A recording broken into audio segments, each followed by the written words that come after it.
Dalawang individual ang naaresto sa ikinasang bypass operation ng pulisya sa Purok 12 Barangaya, Pinatilan, Valencia City, Martes ng gabi, Enero 27, 2026. Kinilala ng mga pulisya ang mga naaresto na si alias Jonalyn, isang babae, 48 anyos, single at isang online seller, at si alias Robert, lalaki, 43 anyos, may asawa at isang driver.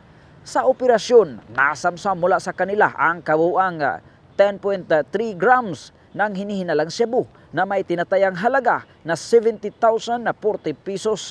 Ikinasa ang operasyon ng Valencia City Police Station sa pangunguna ni Police Lieutenant Christopher R. Ibanez kasama ang City Anti-Drug Special Unit Team and 2nd PMFC Bukidnon, RPDU 10, 1003 Money Ordering Company at ng Provincial Intelligence Unit Bukidnon Police Provincial Office.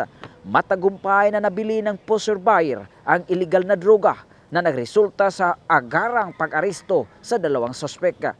Bukod sa hinihinalang shabu, na-recover din ang bypass money at illegal drug paraphernalia. Ang mga naarestong suspek ay kasalukuyan ang nasa kustodiya ng Valencia City Police Station habang hinahanda ang kaukulang kaso laban sa kanila.